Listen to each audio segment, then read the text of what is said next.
Hello everyone and welcome back to the channel. Today I'm going to be revisiting Attack Sub, and I would like to begin by extending my deepest thanks and gratitude to a gentleman who is happy to be known by his online nickname of Happy Wanderer, who recently shared with me his homegrown scenarios for Attack Sub, expanding on the Falklands War. So, of course, in the original Attack Sub, you get that one Falklands mission, but it would have been really nice to have a lot more. Well, thanks to Happy Wanderer's efforts, there are more. I'm going to post a link to his wargaming blog in the description so you can see what he gets up to. But he sent me these scenarios and these beautiful ship cards that he had made quite a few weeks ago, and I've been playing them a few times, and I must say these missions are absolutely brilliant. So thank you again, Happy Wanderer, and thank you for giving me permission to play these scenarios so that other people can see them and hopefully be inspired by what they see and enjoy yet another example of just how versatile Attack Sub can be. So Happy Wanderer has created 3 scenarios. The first 2 relate to the Argentinian submarine, the Santa Fe, which you can see here. Now, historically, she was sunk off South Georgia towards the end of April 1982. So effectively, she was taken out of the war pretty much immediately. So in the first mission, the players can play the Santa Fe as she's attempting to make her escape from the island after landing a small party of commandos. And of course, the British units in the area are trying to stop her. If the Santa Fe successfully escapes, she'll move on to the second mission in the campaign, which is to carry out the next part of her task, which was to try and attack the logistical side of the British fleet. So if she survives, there's a mission 2 where she can do that. If she does not survive, then I will skip past that mission and move to the third and final mission, which is the historical sinking of the Belgrano, seeing whether I can recreate the British feat in getting close to and sinking that vessel. So before I get started playing this scenario, just a bit of housekeeping. As you can see, the cards all follow the standard Attack Sub format. All the stats are as given in the basic game. The only thing is there's quite a few let me start that again. There's quite a few additional rules in order to help recreate the situation the Argentinians and the British faced on the 25th of April 1982 when the poor Santa Fe met her fate. So the first thing you've probably noticed is the card decks. Yeah, in the interests of keeping track of the time in this scenario, they're divided into 3 equal piles, so a deck 1, a deck 2, and a deck 3. Now, historically, the Santa Fe was sunk before deck 1 was passed. But to recreate the entirety of the potential journey to safety that she could have made, the Argentinians have to survive all the way through either survive all the way through to deck 3 or make their escape a bit later. So in deck 1, the Santa Fe, which has just been detected by the Antrim, is still on the surface and is going to have to try to dive to make her escape. She dives by deck 2, and that makes her life a little bit easier. But there is one optional rule that does hobble her, because she's a modified Balao class submarine, effectively a guppy. Her submerged speed and indeed her surface speed was not that great, and the bottom of King Edward Sound was not that far off the surface, so she didn't have that much maneuvering room underwater once she'd submerged, if she had managed to submerge, I should say. So in order to play a close open range card on the British, the Argentinian player has to follow it up with the successful draw of a random number check of 4 or greater. So, what about the British? Well, the first thing you'll notice is that there is a stack of contact markers on the Santa Fe. So, the British task force is not data linked as they normally are in attack sub. And this does make life rather complicated for the British player because they can't simply share information in the way that you can in the regular game. And just to make life even trickier for them, the Endurance, the icebreaker, is not at all optimized as a combat vessel. So while she did have a Wasp helicopter available, she can't really contribute that much to the action. HMS Antrim and HMS Brilliant both operate different types of helicopters, a Lynx and a Wessex, respectively. And these are wait, have I got that the right way around? Let me just check. Yes, Antrim had the Wessex and Brilliant had the Lynx. So they operate slightly differently, and although they can share data to a limited degree with their parent vessels, and I think they can benefit each other, they can't help out the Plymouth or the Endurance. There's also, just to make life even more complicated for the British, to replicate the fact that, you know, we're down in some fairly southerly latitudes here. South Georgia is not a very friendly place in terms of its weather conditions. So helicopter checks.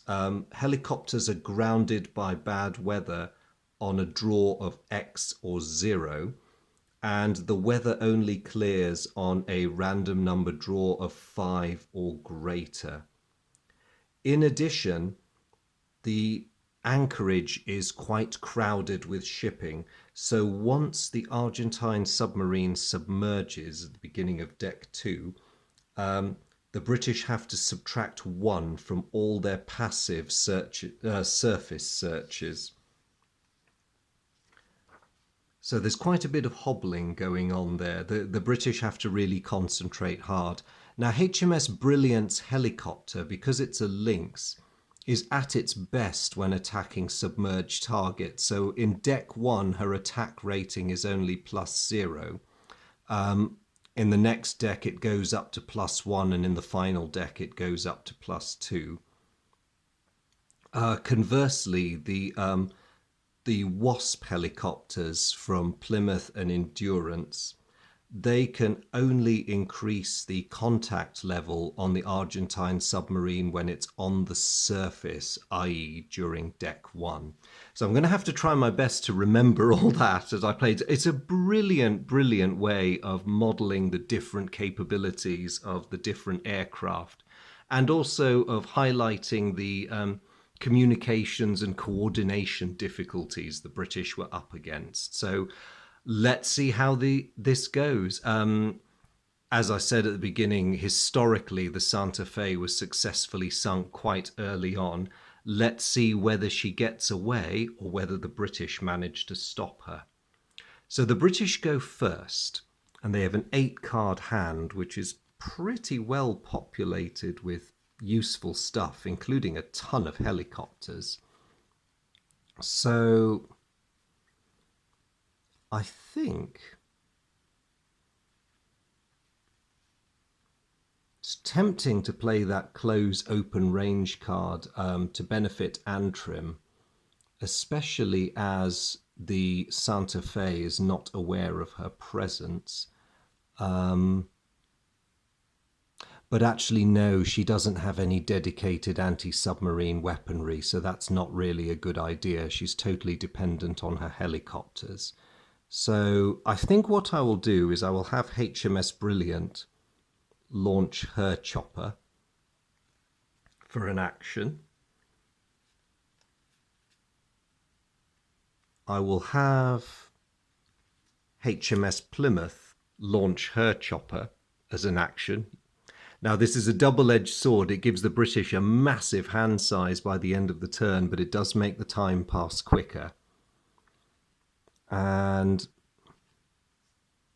I might have to leave poor old HMS Endurance to her own devices, but to be honest, she doesn't contribute too much at this stage in the proceedings. So the only vessel that has not taken a turn, well, the only 2 vessels and helicopter that haven't taken a turn yet are Endurance, Antrim, and Antrim's helicopter. So what are we going to do?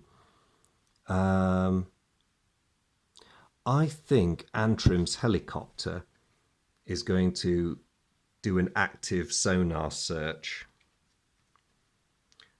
Glancing at their hand, the crew of the Santa Fe decide they don't like this very much. And they are going to play a contact reduction on that. So the overall total of the helicopter's sensor value is 1. And the random number is only a 2. So unfortunately, Antrim's helicopter does not manage to increase the contact level. And unfortunately, she has to land.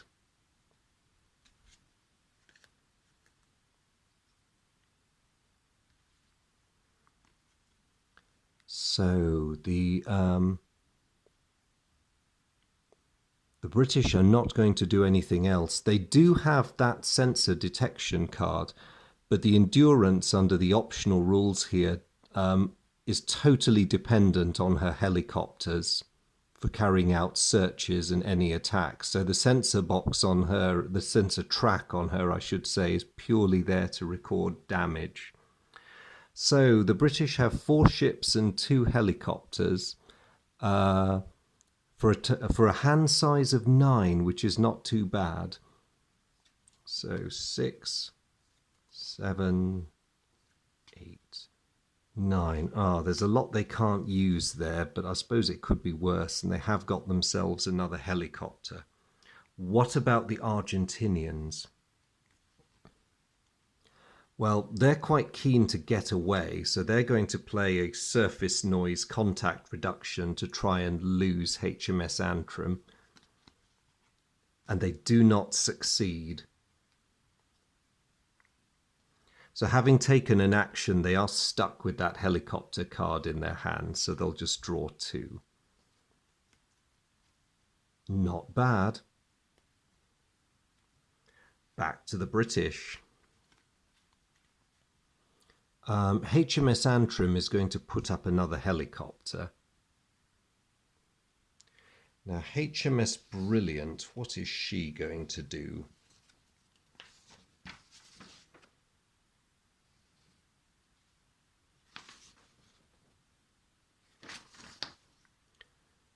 Brilliant might try 4. Actually, it probably makes more sense to try and use Plymouth's helicopter because they're only effective on deck 1. So, okay, Antrim has launched a helicopter. Plymouth is going to try and use her active sonar with her helicopter. The Argentines are going to try and counter that with a silent running card. So overall sensor value is 2.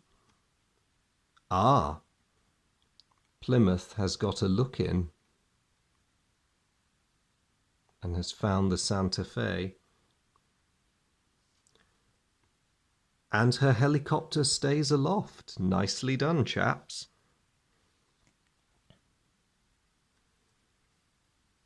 So looking at the options, at the moment, in the interest of keeping her helicopter in the air, although mind you, Brilliant has a bit of a tough choice.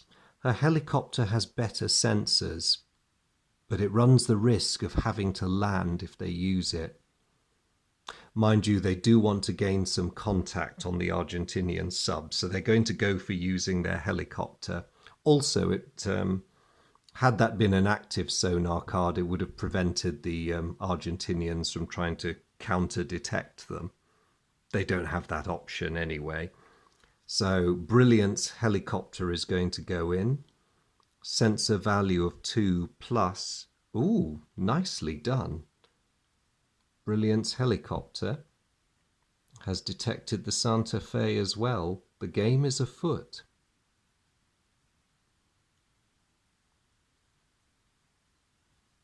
Now we just have to see whether that chopper can stay in the air, and it does. The British are doing well here.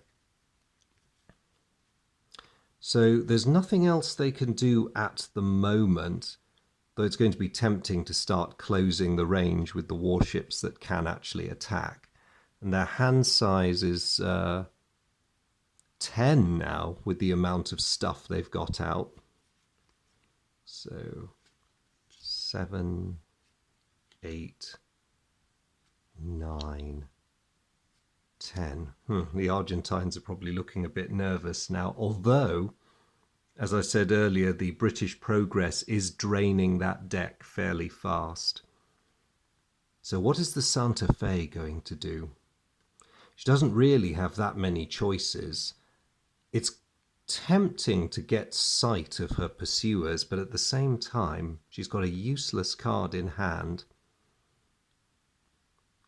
She's going to just discard that helicopter card and draw 2 cards, because she's in no immediate danger and it does maximize her options. And that's not a bad hand for a submarine. So back to the British.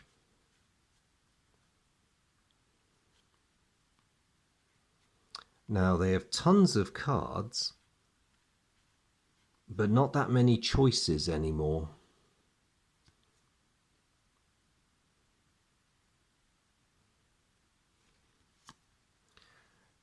It is tempting to use that close open range card. So what I am going to do is, because she'll soon lose the benefit of her helicopters, HMS Plymouth is going to approach the Santa Fe.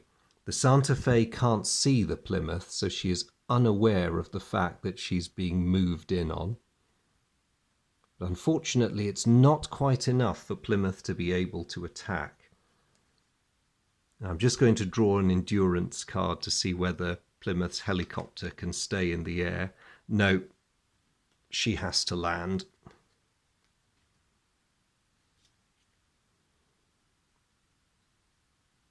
2, 3, 4, 5, 6, 7, 8, 9. So the British won't do anything else, and they've got 9 cards already, but they've taken an action, so they can't discard. Let's just hope it was worth it. So back to the Argentinians. They are going to try and be a bit passive about this, so they want to try and lose HMS Plymouth. And they don't do it. So despite their best efforts to be quiet, they are still seen. But they're still getting useful cards. Now, what are the British going to do? The British might, for want of options, have to just discard this turn. So they're going to do that. They're going to separate all the very obviously useless cards out. Ditch those 3 submarine cards. See, they don't want to draw too many because deck 1 is nearly gone. Could have been better, but we'll see.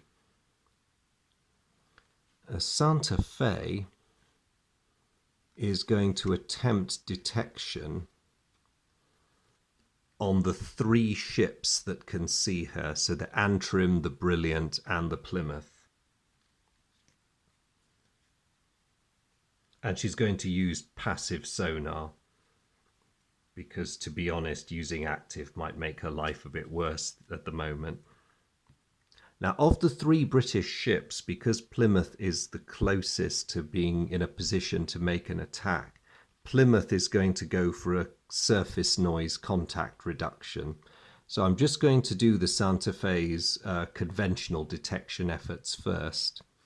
So it's a 1 plus 4 for 5. She doesn't see Antrim. She doesn't see Brilliant. And she doesn't see Plymouth either. So she's still blissfully unaware. And draws her card. At least she gets another passive sonar card, which will be useful to her. So back to the British. Is there anything they can do? They have a passive sonar card. The great temptation is to have one of the surface ships use it, but the British sonar is really not that good. Although that said, Antrim's is not bad. So Antrim is going to use her passive sonar. It's still deck 1, so the British don't yet suffer their negative modifier, although they will do soon, because I think there's only one card left in the first draw deck. The Argentinians can't counter it. So let's see if Antrim gets a better look. So 2, that's 3 for 5. No, unfortunately, that doesn't cut it. And it's the end of deck 1, so the Santa Fe has submerged. And all the British can do, 3, 4, 5, 6, 7, is draw 2 cards. Neither of which they can use, which is frustrating. So some important rules kick in as we've now switched from deck 1 to deck 2. So HMS Brilliant's helicopters now have an attack value of +1 rather than +0. And the Wasp helicopters from Plymouth and Endurance can no longer detect the Argentinian submarine. They're basically going to have to depend on their parent vessel, really, and try and make what attack runs they can based on data from elsewhere. So the dynamic within the British force has shifted in some important ways, and I think the heavy hitting is going to be borne by the 3 warships. Endurance has not really had much of a look in. Plymouth, thankfully, has managed to get close to the Santa Fe, but is not yet in an attack position. And I'm sure Santa Fe doesn't want to allow her to remain there for long anyway. So she is going to once more try and detect all the ships that can see her. And the British have no cards that can counter it. So let's see what happens. Sensor value of 1, first versus Antrim. Nope, she sees nothing. Then Brilliant. Brilliant has been spotted. And lastly, Plymouth. Plymouth has been seen as well.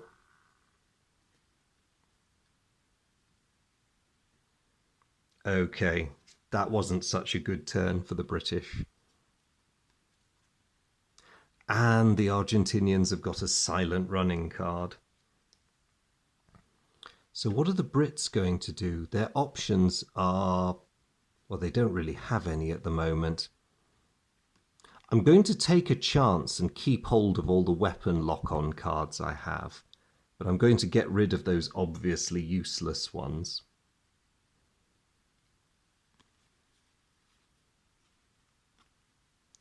And just draw 3 replacements. Oh no, really? Really? Oh dear, this is not good. At least holding most of the weapon lock-on cards, I know that the, hypothetically, I would know that the Argentinian player was not likely to have them. Well, he's quite well satisfied. What he wants to do is try and get away from HMS Plymouth, so he's going to go for some silent running. And he does it. Plymouth begins to lose her grip on the Santa Fe. Oh dear, I wonder if they will get away. Oh, more bad news. So over to the British. I don't want to run the decks out too quick, so I'll take a chance on just chucking out those 2 cards that I can't use, drawing some replacements, and frankly praying that I get something good. And I sort of do. Meanwhile, a very satisfied and happy Santa Fe is going to start making a run for it. So the 2 most dangerous warships as far as the Argentinians are concerned are the Plymouth and the Brilliant. And of the two, because of her helicopters, the Brilliant is the greater threat. So the Santa Fe is going to play a open range card to try and get away. The Brits have no card to counter that, but because she's a slow submarine, as per the rules, Santa Fe has to draw 4 or greater on the random number check, and she does. So she pulls away from the Brilliant. She loses her own contact level on the Brilliant, but it's worth it because the British frigate can now no longer see her either.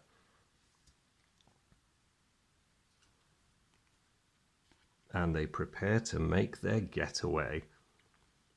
Right, what to do? Well, that active sonar card is very welcome at the moment. I think I have a difficult choice. I could give it to Brilliant so that she can try and claw her way back, or I could have the Plymouth go for it, but her sonar is inferior to that of Brilliant's helicopter. I think I'm going to go for the better odds and have Brilliant's helicopter use the active sonar. The Argentines can't counter that. So it's a total of 3. Oh no, we don't do it. But at least the helicopter stays aloft, so it's not completely bad news. And the British draw 1 card after all that. Ooh, okay. Hopefully something we can make use of next turn. Now the Argentines have a bit of a choice. They're not in a bad situation, really. They can be seen by only the Plymouth and the Antrim. Now the difficulty for them is they need, in order to attempt to escape, they need to establish a no contact status on all the British ships. So Antrim is problematic because Antrim can see them, but they can't see Antrim. So looking at their options, they're going to take a huge risk and try and get the Antrim on active sonar and hope that the British have no counter. And it's a very good call because we don't. So total sensor value of 2. And it's exactly what they need. They can see the Antrim now, which means that on future turns they can attempt to make a getaway. And very happy with that, they top their hand up. So over to the increasingly desperate Brits. Brilliant is going to carry on trying to save the situation with her helicopter. And the Argentines are going to counter with contact reduction surface noise. So the Brilliant's sensor level is 2. Brilliant. In more ways than one. Exactly what she wanted. So she's regained her contact on the Santa Fe. And her helicopter... Oh no! Bad weather has struck. So all the British helicopters have been grounded. That is seriously bad news. And my hand is too big now.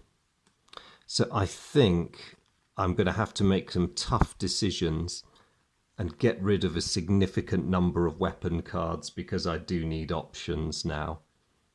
We're slightly over halfway through the second deck and the Argentinians are getting away. And we really need to do something about this.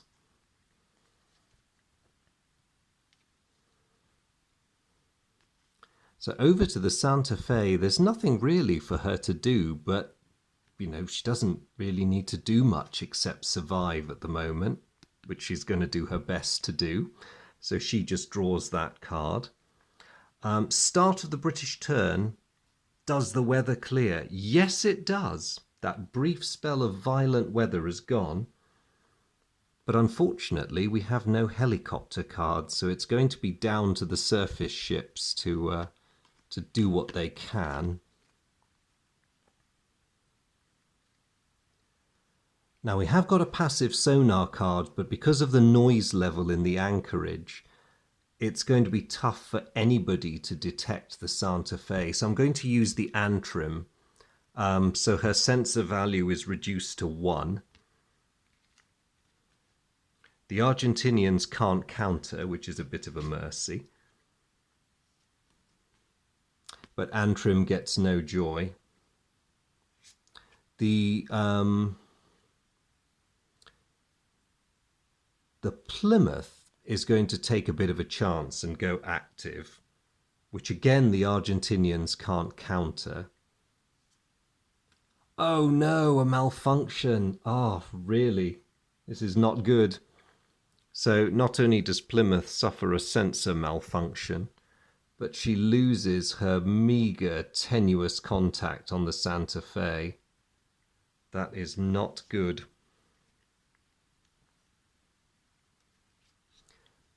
And there's not much more the British can do.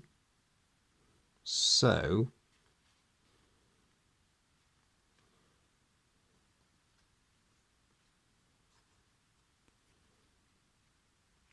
they will, they'll just draw to top their hand up. It's good to have a helicopter again. I'm afraid I've only just realised or remembered that the endurance doesn't actually add to the British hand size. So I've actually been, unfortunately, slightly favouring the Brits by giving them an extra card. So apologies for that. I shall remember to stop counting her in future. Not that the Argentines need to worry about that. So they're actually quite happy with what they've got. They might just get rid of the noisemaker card because they've already got one and it just helps move the deck along. Oh, they have the option of some sonar now if they want it. So over to the Brits. We have a ton of weapons cards, which we can't really use at the moment. And we have a helicopter. I'm going to have Brilliant launch hers because she's got the best chance. And I'm going to have the Plymouth attempt to repair her malfunction. I just hope this is worth the risk. And she doesn't do it, unfortunately.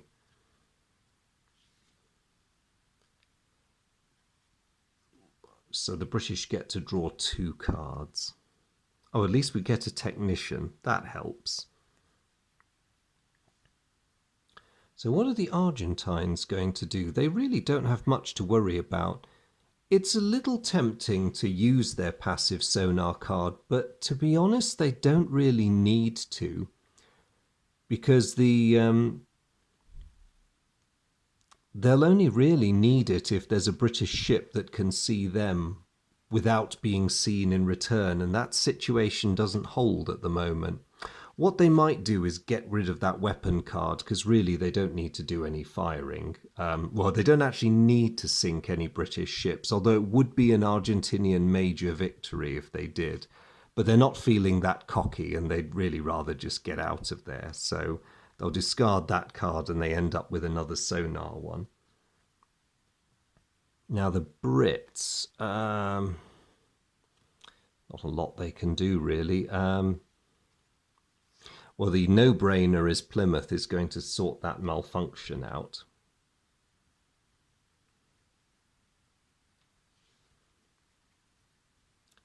And it's very tempting for the British to use that close open range card. Now, the only 2 ships that can see the Santa Fe are the Antrim and the Brilliant. Now, Antrim doesn't actually possess any offensive capabilities in her own right. And I don't know how many helicopter cards are left in the deck. So I'm going to take a chance and I'm going to have the Brilliant try to close the range with the Santa Fe. Especially as the Santa Fe can't see her. Actually, come to think of it, maybe Santa Fe should have played one of those sensor detection cards the previous turn, but then that said, they would have run the risk of the British countering with passive sonar. As it is, they can't do anything about this either. So the Brilliant is closing on the Santa Fe, and her helicopter unfortunately has to land because of it. So the British only draw one card to end their turn.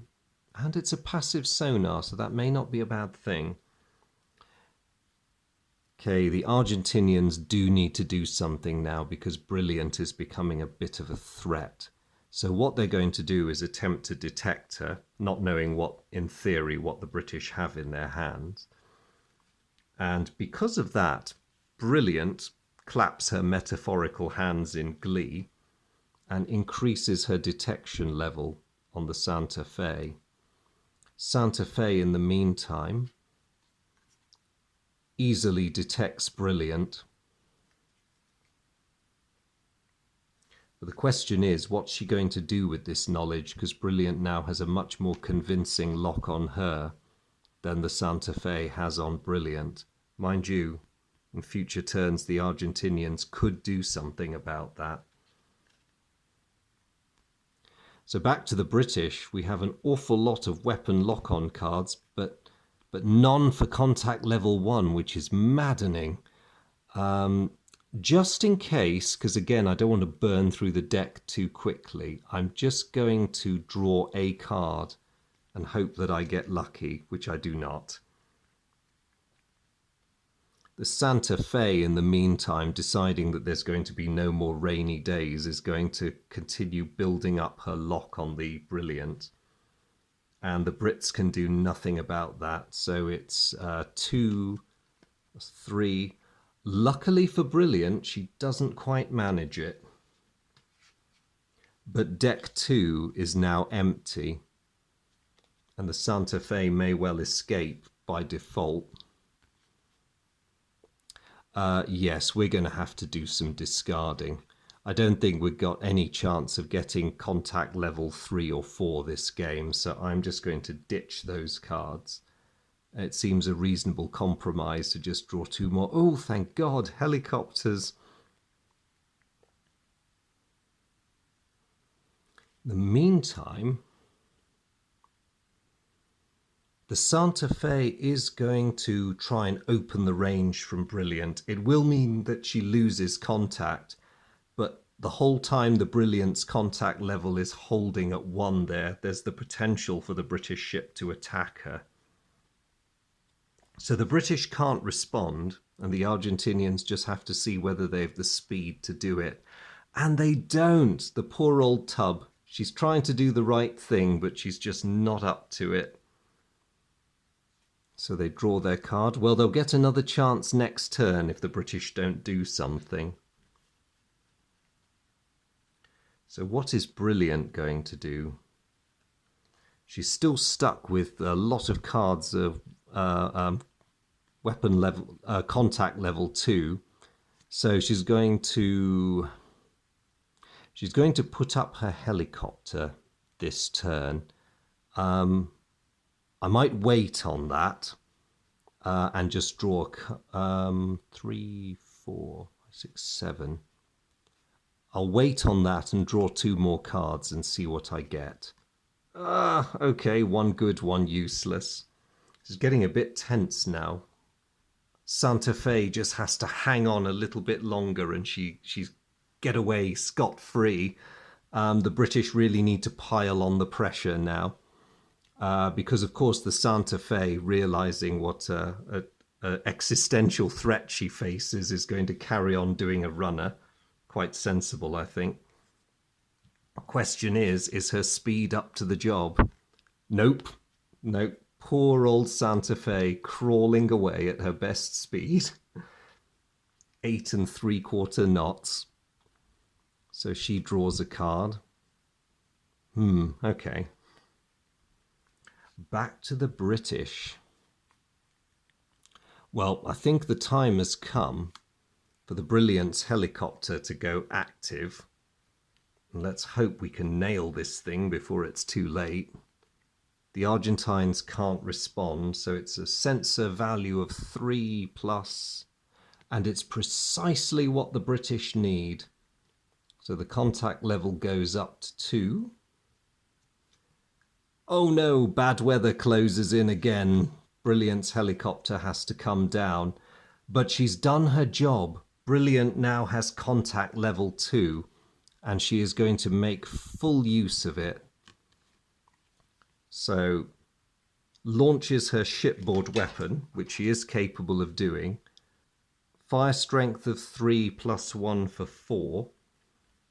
The Santa Fe is not going to take that lying down and reduces it to 3.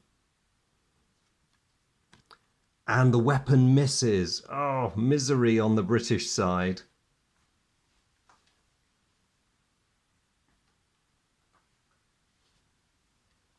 Now, looking at the rest of their hand, the only other thing the British have is a passive sonar, a passive sensor card.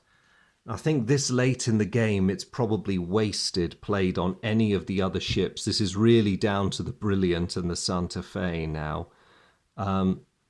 So the British will just draw one card, cursing their ill luck and hoping, perhaps against hope, that they could have another crack at the Santa Fe next turn. Now, she's not entirely sure what to do. She's got terrible choices. The British can see her fairly clearly. But the only thing she can do at the moment is try and go at them with active sonar, which might be asking for trouble. Although it does mean if they ever get any weapons cards, they could have a go at sinking Brilliant. The question is it worth the risk? After a brief thought, they decide they're going to do it because taking that action burns more cards in the deck. But what they do not realize in theory is that Brilliant's passive sonar was ready for just such a move, so that goes up to contact level 3. And the only oh no, they drew a total of 5, which was not good enough. So the poor Santa Fe, that was a valiant effort to get a better lock on Brilliant, but it backfired and the British can see them really clearly now. That's not good. They may fall at the final hurdle. And it's getting really tense now, if it wasn't tense a couple of minutes ago. So over on the Brilliant, I'll just do a weather check for the British. Nope, the weather is still appalling. The helicopters are out of it for the moment, which means it's all down to Brilliant. So she is going to fire. Contact level 2, fire strength 2. Plus 1 because of her intrinsic capability, so 3. The Argentinians can't do anything. Let's see what happens. And it's a hit. What is going to happen to the Santa Fe? Attack times 2 and sensor. Oh my goodness. So the Santa Fe is hit and sunk. That was an incredibly close game. For a while there, I honestly believed she was going to get away with it. I hope I've played the Santa Fe fairly. I feel a bit bad now having them to commit to using their active sonar, but to be honest, it did move the deck along a bit, and I don't really see what else they could. I suppose they could have discarded. That might have been more sensible on reflection. But they did have some good cards in hand, and it probably was worth the risk just to get Brilliant off their back. But as it turns out, it was a bad call, and she was nearly out of the harbour, nearly away, actually basically away from King Edward Sound when things fell apart. A very close win for the British there. They very, very nearly let their quarry go. So I hope you enjoyed that scenario as much as I enjoyed stressing myself out playing it. Again, many thanks to Happy Wanderer for these excellent, excellent and well-crafted scenarios. So I will not be playing Mission 2, which is the Santa Fe going on a bit of a hunt and being a raider because she has been sunk in this scenario. So when I rejoin you next, it will be for the attack submission again, continuing Happy Wanderer's Falklands series, but we will be going straight to the sinking of the Belgrano. So I just want to say a huge thank you to all of you who've been following the series. As always, a massive, massive hello to my veterans. Always good to see you guys, and thank you so much for your company on these videos. It's always great to have you guys around, and I welcome the comments, queries, suggestions, corrections, anything you'd like to say. I'll try to get back to you as soon as I can. If you're new to my channel and this is the first of my videos you've ever seen, then a big welcome to you. I hope you'll stick around, and if it's a tax sub that's brought you here, then please check out some of the other videos I've put up about this game. Or if it's wargaming in general, please do feel free to have a meander and watch some of my other videos. In any case, thank you all very, very much. It's been a pleasure as always, and I look forward to seeing you in the next video. Bye.